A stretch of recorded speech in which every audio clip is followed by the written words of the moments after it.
Well, folks, welcome to one more edition of Politics and Right. I'm Egberto Willis, your host. Thank you so kind of being part of the show. We are going to have a great show for you today. How's everybody doing? TGIF, TGIF, TGIF. Thank God it's Friday. I'm tired. I went to bed at 1 something this morning because I started spinning late and somebody sent me look, let me give you the story because I want you to hear this story. I want you guys see we're serious about this stuff. My brother-in-law called me yesterday. And he said, Egberto, did you see that report on NBC? It is true. It is true what you're saying about Medicare Advantage. And to which I said, you mean you didn't believe me? Why didn't you believe what I was saying? And he's like, well, anyway, that story on NBC, oh man, Medicare Advantage is really bad. And so I just thought about it. And after he said that, I went ahead and I continued doing my thing. But I told him, make sure and let your friends know about that. But then, I kept on thinking. And then later on, I got a couple more emails. Email said, this was from one of the guys that always liked Medicare Advantage because it has worked well for him so far, because he really hadn't had to use it for anything extensive. And he called shocked as well to point out the program to me. So I said, great. I'm glad that MSNBC did the story. It's important. We should give them kudos for it. But madre mia, please tell me, why is it that this story didn't come out until after the closing period? This story did not come out until after it was over with. Think about it. It didn't come out until after the case. So, you know what I did? I stayed up last night and I said, I got to cover this story for my peeps. I got to let my peeps hear the story one more time, and also use that people's concern about it needed to be addressed. So that's what I'm going to do today. But beforehand, I'd like to welcome all my peeps. Welcome aboard E2247. Welcome aboard Erica Hayes. Welcome aboard Bridge MCP. Welcome aboard. Let's see, who else am I missing? AVQ, Michael Rudnin, E2247. Welcome aboard Yvette Avery Herod. Thank you guys for being here. I tell you what, we're going to go ahead and get started with the NBC piece that I did last night with the crocodiles in my eyes as I was getting ready to go and spin.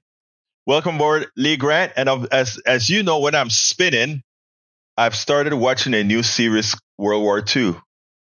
But we'll talk about that a little later. But anyhow, let's go ahead and play the Medicare Advantage story, and then we'll take it on the other side. Let's do that right now.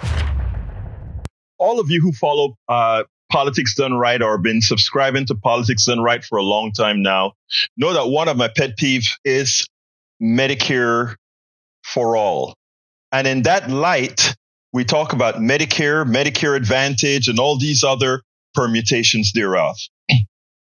Medicare Advantage, I have been calling it a scam for several years now because it is a scam. It is nothing more than private insurance that the government pays for people over 65 years. Government insurance companies never wanted to insure people at the age of 65 and older because they cost more. And they didn't want the risk of working with people that generally get sicker. So it was the government took responsibility and created Medicare, who's been doing a very good job for a long time. It needs a lot of improvement, meaning we need to make it 100% coverage. We need to make it take care of dental. We need to make it take care of ears. We need to make it take care of eyes. But it's being stopped by politicians paid for by the insurance industries and others so that they will be able to use those features as selling points. Well, in as much as they do that, what they haven't done is serve the people as they should. Again, their Medicare Advantage could never, ever be better than standard Medicare. It's simply math. It's simply math. For those people who are benefiting right now from Medicare Advantage, remember you are doing it at the expense of so many others that aren't getting the services they deserve, required, paid for, earned. And that means most people on Medicare Advantage ultimately will get shortchanged. And it is hard to get this concept across because too many people have the false belief that if something is in the private sector, somehow it is more efficient than being in the public sector, meaning that either government or some governmental nonprofit provides that service. It's not true. Math tells you it's impossible.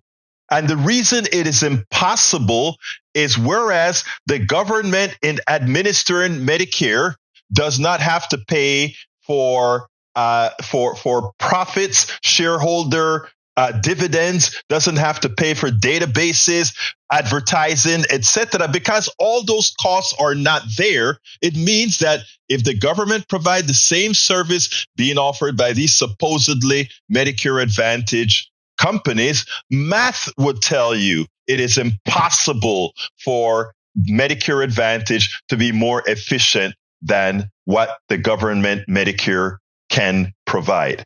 Now, I was very happy to see. I think we should give NBC kudos for this report. I made snippets of the reports that are pertinent that I want you to listen to, and then we'll take it on the other side. Medicare Advantage, those Medicare-approved plans offered by private companies. Millions use them, but we found they routinely reject claims for necessary care. It's devastating hospitals in rural America. This was once the geriatric psychiatry unit at Alliance Healthcare in Holly Springs, Mississippi. Beds sitting empty. This operating room only a few years ago was doing 5 or 6 procedures a day. Now, 0. Dr. Kenneth Williams is the CEO.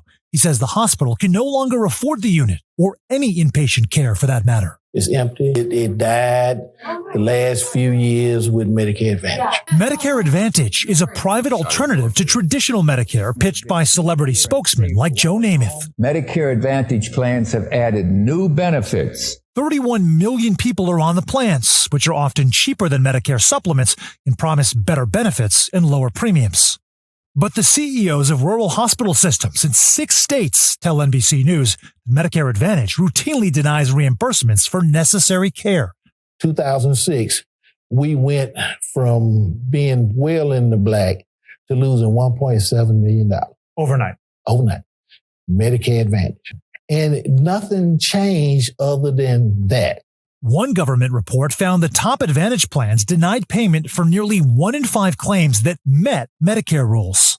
Your fight is not just to take care of patients anymore. Your fight is becoming more to get paid from the insurance company. How dire is the situation when it comes to rural hospitals? More than 300 hospitals that are at immediate risk of closure and another 300 that could be at risk of closing in the next 6 to 7 years. When Rose Stone retired, she signed up for a Medicare Advantage plan. Rose, how long have you been coming to Dr. Williams' clinic for?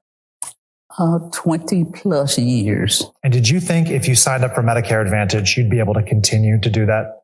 At first, I did. She was later surprised to learn the plan didn't cover her visits. Faced with paying out of pocket, she made a difficult choice. I had to stop coming to Williams' clinic. Rose has since gotten rid of her Advantage plan and is seeing Dr. Williams again. You felt like you were taken advantage of. I know I was. Again, NBC, thank you for putting this report out. I tell you why, what brought me, I didn't see the report initially, but my brother-in-law called me up and said, Egberto, I just saw this report on Medicare Advantage. I didn't believe what you were saying when you were saying it. I'm like, you didn't believe what I was saying? And now that NBC puts it on, you believe it now? But I pause.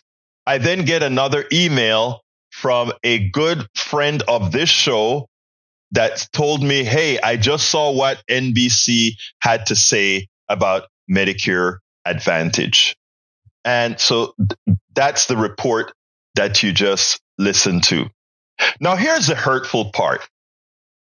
All these network TV stations, radio, TV, print ads, all of them, they have been playing these Medicare Advantage commercials, ads ad nauseum. They have been playing them over and over and over again. Why didn't this report come out before? This report wasn't just made between the dates of December 7th and 14th. It would have been a lot more effective if this report came out before December 7th, which is the last day that folks could sign up this year for Medicare Advantage. So a lot of people who would have seen this report by NBC prior to December 7th, think about how they feel on December 14th when that report was aired about the dangers of Medicare Advantage after having seen all these ads, expensive ads for Medicare Advantage, minute after minute after minute. Folks, one of the reasons independent media is so important is because we are not limited by those who advertise on our network. Look, I first of all, I give utter kudos to NBC for having the courage to put this report on at all. But imagine how much more effective it would have been if it was done prior to the expiration of when you had to choose Medicare Advantage or not, especially since on your own channels, all these ads and commercials for Medicare Advantage were in full display. Folks, support independent media because that is where you are going to get the unadulterated, unbiased truth. Of course, if it is in the nature of folks wanting to do you right. And that is the case, folks. That is the case. We have to support those. You know, Michael said something. He says, Egberto, that feeling of not being believed on a political issue happens all the time, as if your extensive expertise is irrelevant. Feeling it now. And, you know, I just replied to Brother Rudnan and I said, you know, the thing about it is what irks you the most. It's not a personal thing. It's not like, oh, I feel so bad that you don't believe me. What I feel bad about is you believe the people who are screwing you. You believe the people who don't have your interest at hand. You believe the people who are trying to take your well-being, take your income, take your wealth. And it's like sometimes you want to pull the hair out of your head that you don't have. Then you sit back and remember how to talk to your, you know what, brothers and sisters, right? So it is extremely important that we get that information. Keep with it, because again, if I let that bother me, I would just stick around with folks who agree with me. The idea is to try to prove, and you know, I didn't have the time, but there was one woman who called in whose husband got terminal cancer.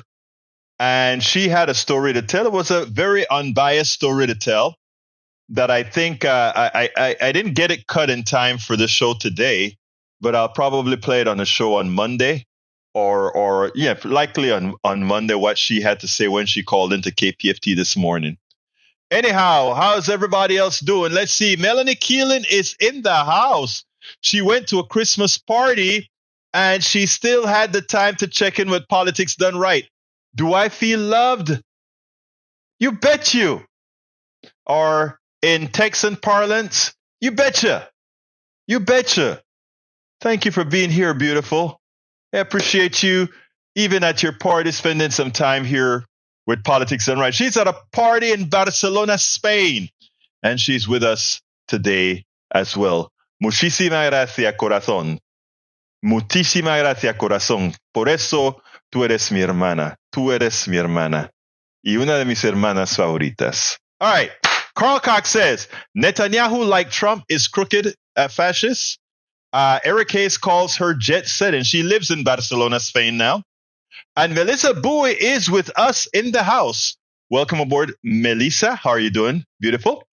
All right. Maywood says, perhaps because Medicare Advantage is really a scam, and because a fully funded Medicare with full benefits for everyone would be so much cheaper and work for so much better. You know, we're giving Israel a lot of money right now. You know what Israel has? A good universal health care. But they do it a bit differently. They have 4 HMOs that has to follow strict rules, and everybody has to be a part of one of those 4 HMOs. Everybody covered. And guess what? It costs them 62%. I mean, it's 62% of what everybody else in the world pays. So it's a hell of a lot cheaper. Their cost of healthcare, even though they have an aging population. You know, I just looked it up here. For the heck of it, I was going through numbers, and I'm like, we're sending a lot of money to Israel. Imagine if we did some of this stuff here. Eric Hayes says, Egberto, we are giving everybody except Americans money. That is government at work for you. Well, you know, you're not going to hear me complain about that too much, Eric, you know. I'm not going to complain too much about that. Mike Cisak says Medicare itself is a scam. 100 million people pay into it and never get any service back from it. All right. I want you, Mike Cisak, to go ahead and look up the word insurance. Insurance doesn't mean I buy insurance so that I get paid from insurance at all costs. Insurance is more of a bet. I am betting that I'm going to get sick. The insurance company is betting that I'm going to get healthy. The insurance company is betting that it won't have to pay me back more than everybody else paid in. That's what insurance is. And I really hated the way people do with insurance, where they like, I paid in. I want to pick and choose things. I want to pick abortion. I want to pick this. I want to pick that in insurance. And I mean, it makes no sense. Insurance is just that. Insurance. If I get sick, I won't lose my pelotas. Okay? That's what insurance is. But we have so misled Americans. We have so disinformed Americans. We have so dummified Americans that we don't even know the things that we're buying and how they actually function. Sad. Anyhow, let's get back to Israel. You know, there is a piece that I divided into 3 pieces that we had with Mehdi Hassan. Was on what's her name's show, and I really love the way he covered it, the way they covered the genocide that's occurring in Israel. So on the first section of the interview, you'll see what he has to say. First of all, you see the utter destruction, the utter massacre in Gaza, and what Mehdi Hassan has to say about it. I want you to listen to this, and then we'll take it on the other side. According to one UN official, since the start of the Israel-Hamas war, life inside Gaza has become a living hell. Gaza health officials say more than 18,700 Palestinians have been killed, 70% of them women and children. Shelters have been flooded by winter rains. People have resorted to drinking contaminated water. Aid agencies describe children and families roaming the streets, unable to find food and with nowhere to go. After nearly 10 weeks of fighting, the sheer scale of death and suffering in Gaza has finally begun shifting the American approach to Israel and its offensive. This was President Biden speaking to reporters today. I want them to be focused on how to save civilian lives. not stop going after Hamas, but be more careful. Privately, Biden is reportedly more pointed. On Tuesday, the president told supporters at a closed-door fundraiser that the indiscriminate bombing in Gaza was beginning to cost Israel support around the world. And today, NBC reports that the White House has told the Israeli government that it wants Israel to end its large-scale ground campaign in Gaza and transition to a more targeted phase of its war against Hamas.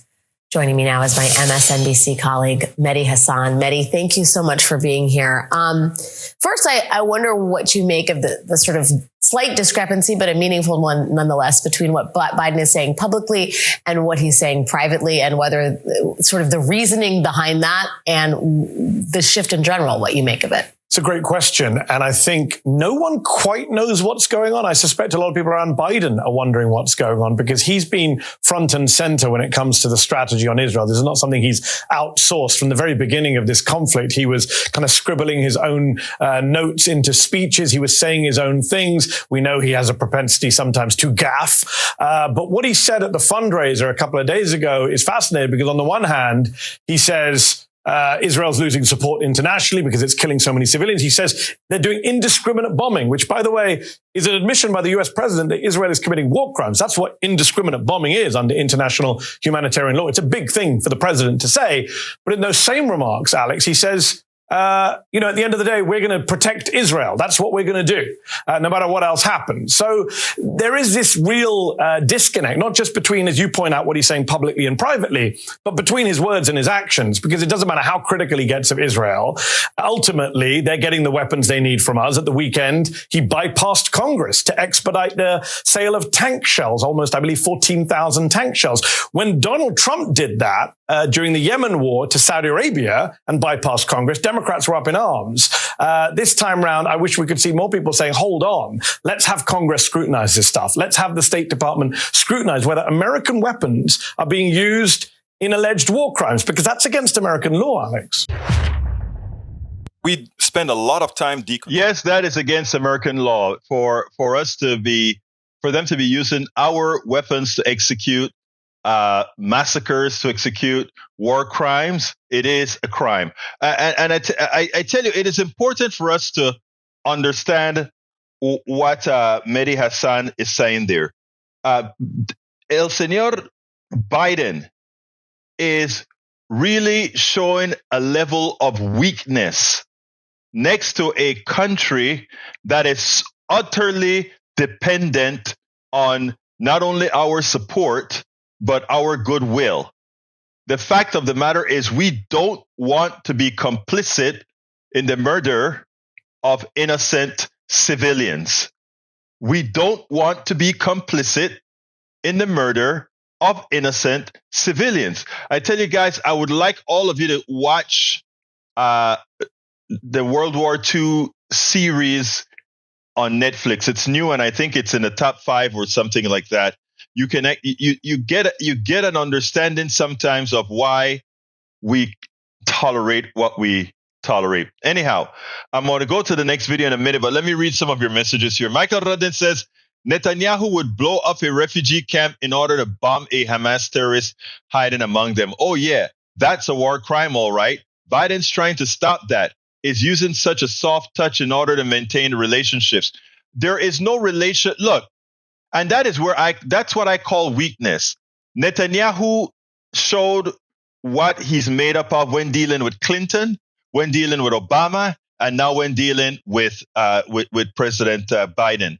It is time for us to understand that Netanyahu is not afraid, and every opportunity he will use to ridicule you, he will do it, and then they'll pay AIPAC to come out against you. But what we need to do as a country is neuter AIPAC so that we can actually execute the policies that are best for the United States of America.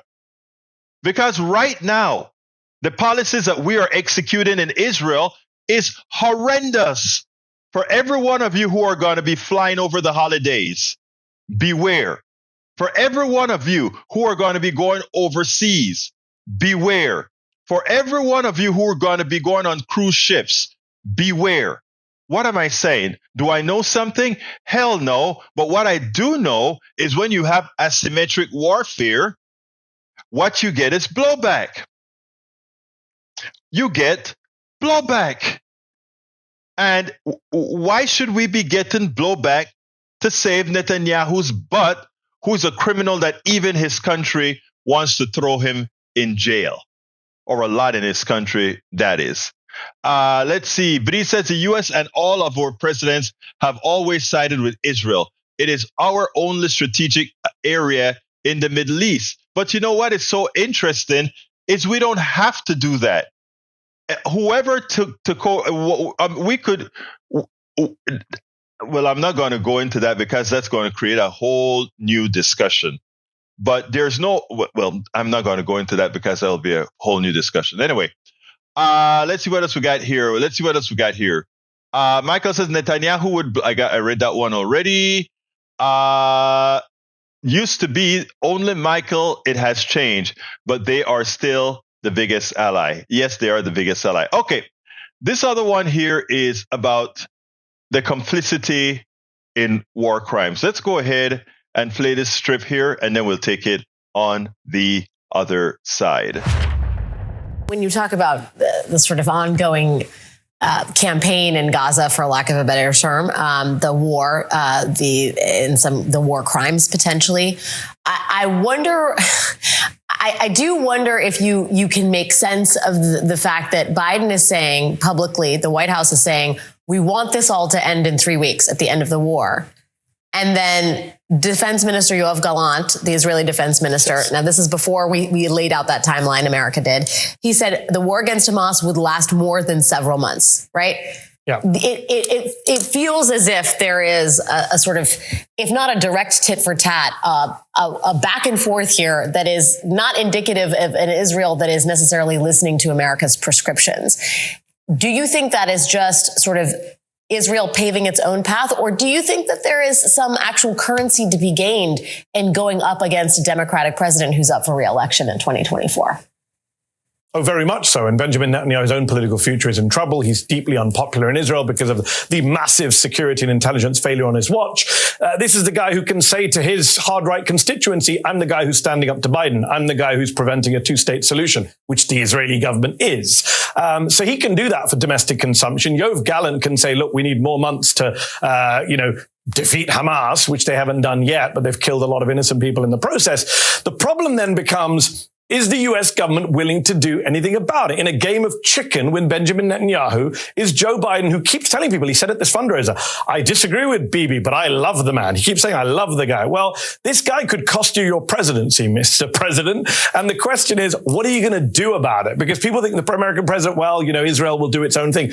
Let's be real, Alex. The American president, Joe Biden, could end this war, which, as you pointed out, has killed, 18,000 people, more than 7,000 kids. He could end that war with a single phone call. We know this because he's done it before. In 2021, when Israel was bombing Gaza, last time around, May 2021, according to Franklin Furr in his biography of Biden, the president rang Netanyahu and said, we're out of runway. You got to end this. And he did. Ronald Reagan in 1982 famously rang the Israelis, said, I'm watching a Holocaust on my screens. You've got to stop this. In 20 minutes, the Israelis stopped bombing Beirut. And Reagan said, I didn't realize I had that power. So American presidents do have this power. The American government does have the power. The question is it willing to use it? Of course they have the power. And they should use that power, assuming that they are not themselves wanted to liquidate the Palestinians, right? I mean, we don't sit down and I'm asking him to kill less people. And as you're asking him to kill less people, more people are dying, more people are dying, more people are dying. As you're like, oh, Netanyahu, please stop killing people. Well, let me think about it. And as you guys are going back and forth, while you guys have the privilege to go back and forth, Palestinians are dying, not only of bombs, not only of gun shells, not only of tank shells, but of disease, because you've also starved them. You've also put them under high conditions of thirst and all of that. It is shameful what we're doing. It is correct, completely shameful. I have one more very short video with Netanyahu that I want to play. But before that, I want to make a correction to Mike Cisak. And I am addressing this because it is something that a lot of folks on the right use often. It's one of the biggest lies. Anybody who uses it shows either their lack of math acumen or their willful choice of being misled. Let's read what Mike Cisak wrote here. He said, I want you to understand what it means. He says, I am not. I want to make sure and read it correctly. I want to read it correctly because if I don't, if I need to read it correctly so that you guys completely understand what is going on here. So let's go ahead. I'm looking for Cisak's comment. Bear with me. I'm looking for that comment because I want to handle it. He said, Maywood, no, I'm talking about young people who are paying for current old people using the system. That's called a pyramid scheme, usually illegal. So is the Social Security system. I don't know if he believes that, if he's just repeating that or what. I want you guys to look at the shape of a pyramid, right? The shape of a pyramid, and you tell me if this is really a pyramid, okay? In a pyramid dies under its own weight because you run out of people. All right? Here is how Medicare, Social Security, and all these things work. Social Security, there are several people that will be paying your working years, the amount of years that you are going to be, in the aggregate that is, the amount of years that you are going to be working in the aggregate covers several decades. So that's a hell of a lot of people covering all those decades. At the latter point of your years, the last 10 years of your life, the last 20 years of your life, you go on to Social Security. So you have this big mass of people here servicing this small number of people. We got a little problem during the baby boom because right after World War II, we had a massive increase in a particular generation. A particular generation comparatively got a massive increase in people. What that meant is a smaller number of people were there to service that generation. But there are still more people in the other generations that are still paying Social Security than those people in the baby boom generation, just less. What was done to fix this problem is, if you remember that locked box that Al Gore always used to talk about, or the trust fund, right? You only really need a trust fund to accumulate the difference that you're going to have from the cash flow plus whatever shortage occurs in that cash flow to cover your ongoing servicing of that debt. And that's where we are.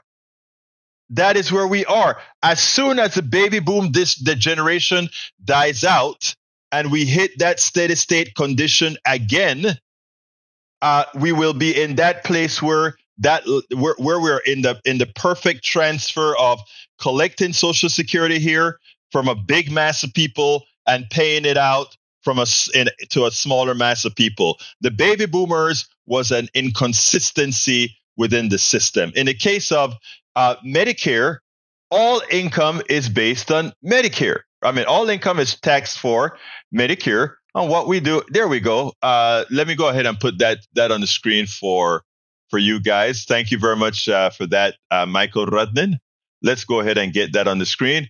From pyramid to pillar, a century of change. There you go. If you take a look at what happens there, is that shows perfectly what's going on and what needs to be fixed. Okay, that is saying it perfectly. Anyhow. And as you can see the baby boom generation. I think what they're showing there right now is the birth rates in the United States falling. I haven't read it here, right? But here's something that we have to take a look at. The fallen birth rate in the United States. If anybody wants to know why immigration is important in America, just look at that picture. All right? Just look at that picture.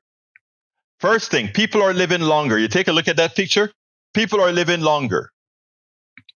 And secondly, we need to sort of increase the base. Now, remember, though, if you take a look at that drawing that Radnin has on the screen, you still have the majority of time, the majority of people are well below that retirement age. And that is what we're talking about. Anyway, so I hope I've sufficiently educated you, my dear Mr. CSAC, so that you won't use a talking point that makes anyone who uses it kind of silly. Okay? It makes you look kind of silly. So don't use it, man. Don't use it. It only makes sense in the right-wing echo chamber. All right. Paul Fleming says America's biggest credit union denied mortgages to more than half of its black population in 2022. White applicants earned less than $62,000 were more likely to get a mortgage than black applicants earning more than $140,000. This is what systemic racism looked like. And I mean, that doesn't only covers, I mean, it goes with it goes also with loans. If you go out, if you send two people to get a car, to buy a car, same credentials, same income, all of that together, and you go into a dealership. And these are experiments that have been done over and over again. You're going to see that the person of color walks out with a higher interest rate than the person than the white person. This stuff we've tested this over and over and over again, and it's constant. The same goes with selling one's house. You can lose hundreds of thousands of dollars in your house if the person who's selling your house knows you're black and they're white, and these are things that have been proven. Or if you are selling your house and you have pictures in your house that that shows your family, if your family is black or whatever, and shows or Latino or whatever, your house actually in the aggregate sells for less. So the thing that people do now is when they're selling their homes, they take out everything that gives anybody the idea that the house is being sold that the house belonged to anybody ethnic. Okay? That's what's being done. Now, and when you go buy a car or whatever, when it comes to me buying a car, this is my approach. I would go in for the car, and before I want to make sure that the guy doesn't have to bite his tongue or whatever. So I would, the times that I've gone in there, I would go into the loan and I'll sit down with the loan officer, and I'd say, before you give me any offers whatsoever, I do not want the black price. I want the white price. And they will turn red like a cherry and go crazy. And then I'll say, and I'll look into it. I will validate it. Thank you. And I'll be very nice. And I'll be very nice about it and casual, etc. And many times it actually does very well. They make sure that a lot of times I've gotten the absolute lowest rates whatsoever. The same thing occurred recently. I think I told all of you that my house needed repairs because of the foundation, and I did the same thing. And I got, to put it bluntly, I was shocked at the interest rate that I got. Okay, but it's a matter of saying, and I let folks know that I would expose it and I'll make it a national story. I don't even give them a chance to give me a first bad offer, because it's harder to allow them to first give you a bad offer and then you have to fight it than to let them know that you know about the black premium or the Latino premium or the person of color premium. I give another example. One of when I was doing the things for my home, I was thinking about getting solar cells for my home because my electric bill is ridiculous. And if I could if I could do better than break even, in other words, there are all these people offering you to get solar panels and it costs you nothing, right? But it always costs you something because there's interest rates and all of that. I asked a friend, one of our friends here on this stuff who got solar panels. I asked him what he paid for as well, and I asked him to recommend the people that he used. And the people he recommended, the people that gave him that great offer, they came to my house and they gave an offer that made that I can tell you, they must have thought I was the dumbest idiot on the planet. I summarily sent them away. But it just showed you that they gave him a great price and a per panel and gave me same vicinity, gave me a ridiculous price. And they actually, it was such a ridiculous price that when I rejected it, they first came back with a 40% drop in the cost. Is it about 38, somewhere around there? So I just want to let you guys know that's real. Bridge MCP says, Egberto Willis, from 2018 to 2019, how has Social Security gone from being such a successful program to an outright mess? One postulation is that the federal government is to blame. You see, the Social Security program has accrued close to $2.9 trillion in net cash surpluses since its inception, with nearly all of this amount being generated over the past 35 years. Put another way, the program has collected more money than it expended for every year since 1983. Where is the money? That's the big point of the contention. By law, these net cash surpluses are required to be invested in special issue government bonds and lesser extent certificate of indebtedness. In return, the federal government gets access to $2.9 trillion in borrowing capacity that it can use to normal items on its budget. In other words, Social Security Trust has $2.9 million in asset reserves, but not a red cent in cash in the vault, so to speak. Well, that is what Al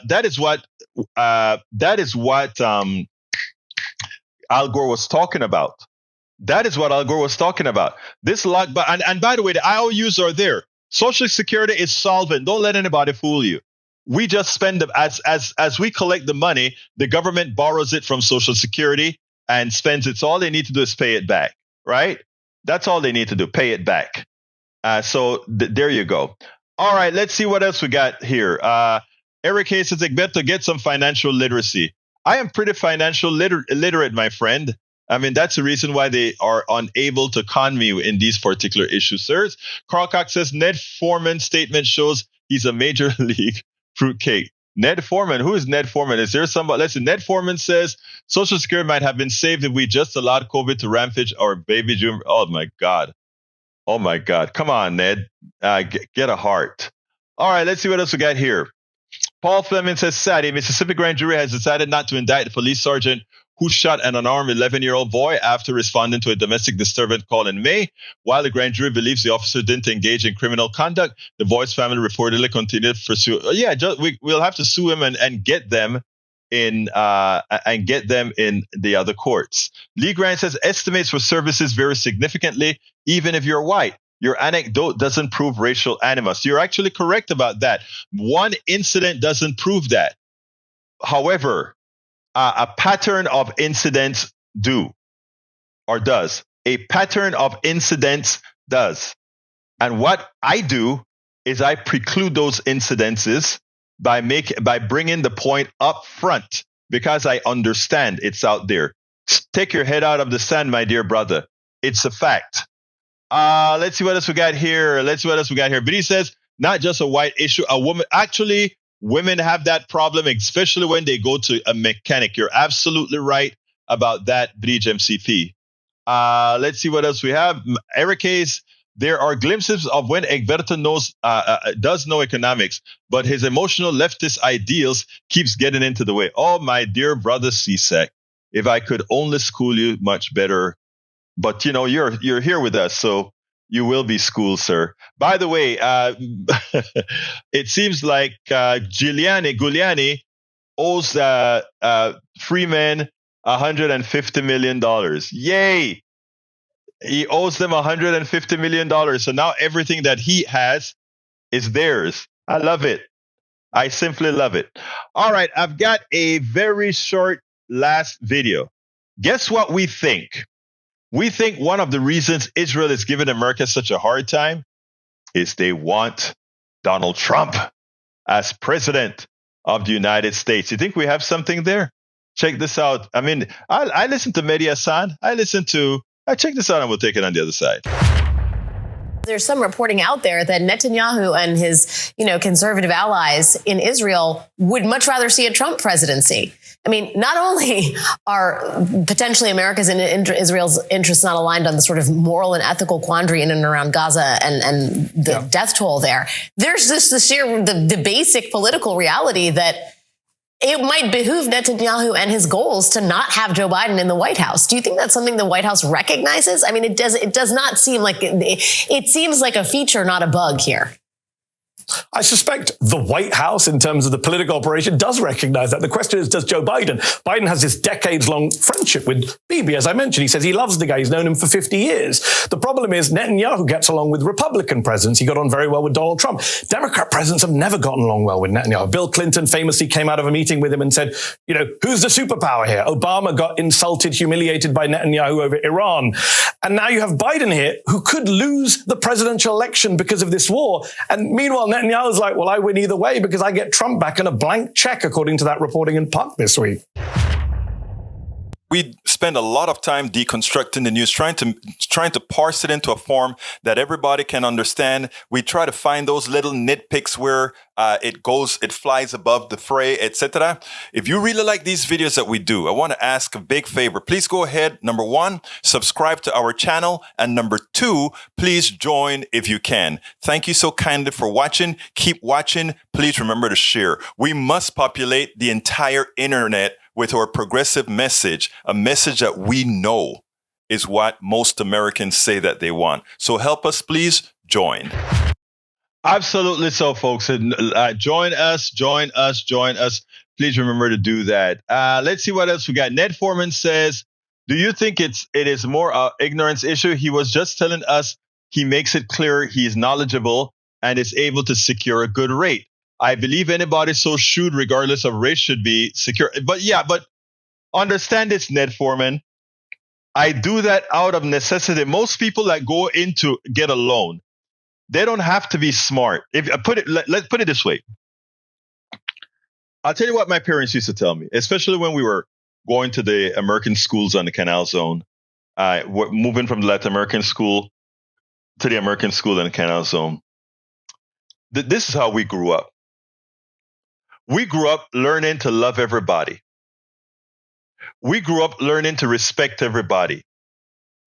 We also grew up learning that because of our hue, because of the color of our skin, that we were going to have to act differently, to work harder at what we do to make it.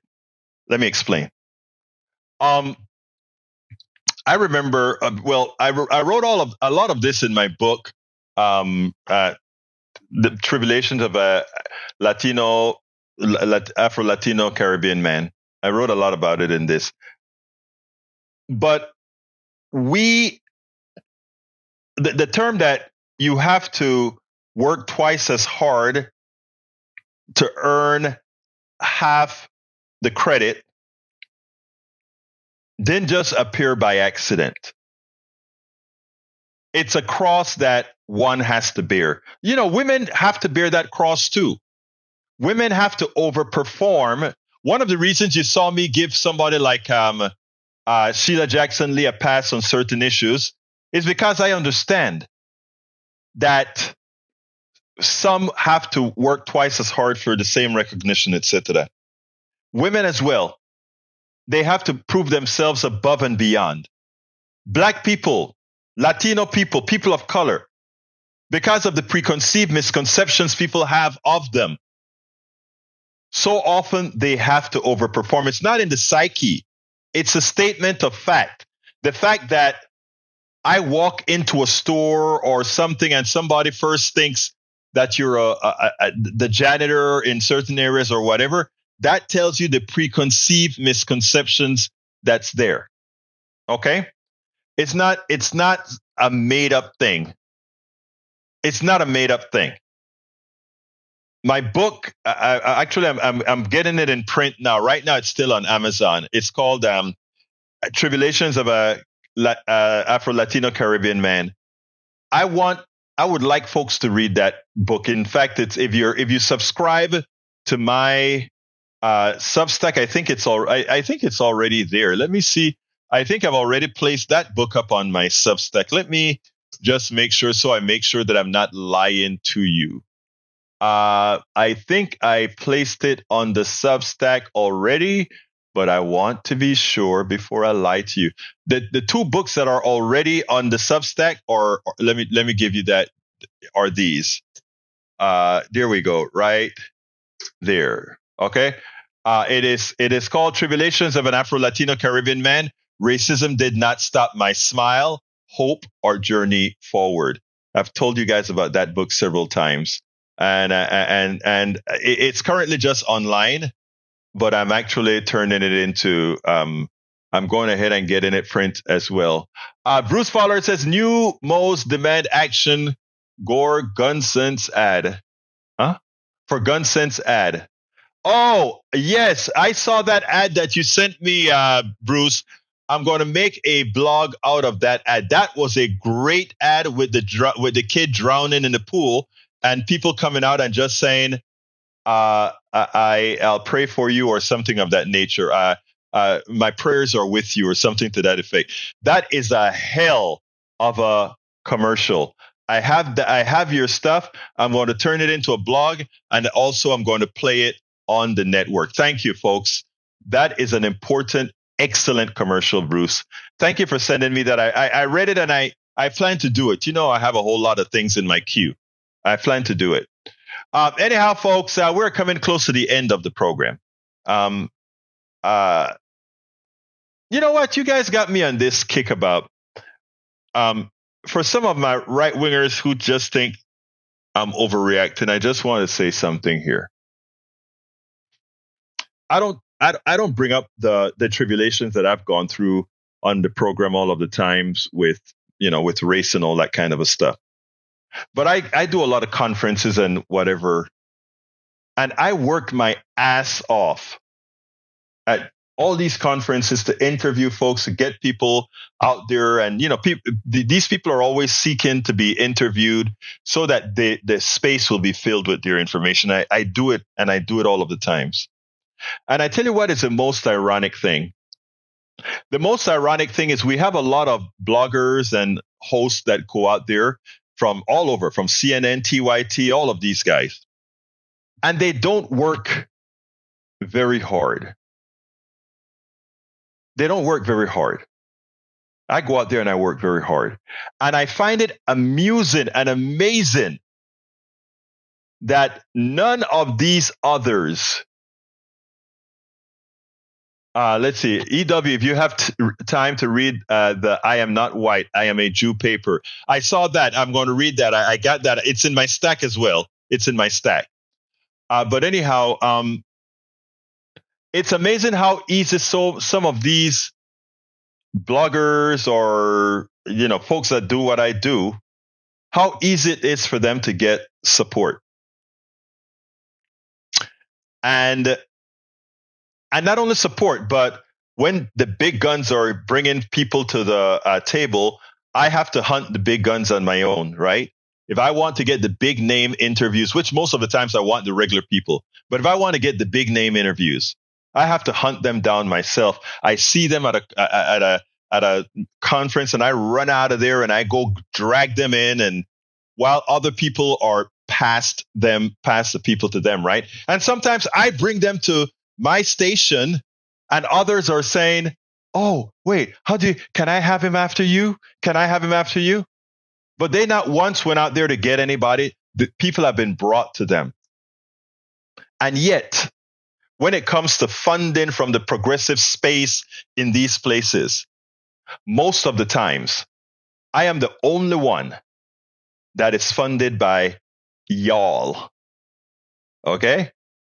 And when I say that, I'm the only one funded by y'all. The others have people that funds otherwise. It's amazing. Anyways, and sometimes it internally it pisses you off, but externally it says, you know what? But you know what, man? You keep fighting and you're in the game. Anyhow, let's get out of here. Please support the program however you can. Please let me go ahead and put that's wrong one that I brought up. Let's go ahead and bring up the right thing. Egberto, what's wrong with you? Here it is. If you want to support the program, and we ask you to do so, please go ahead and visit us at politicsdoneright.com/support.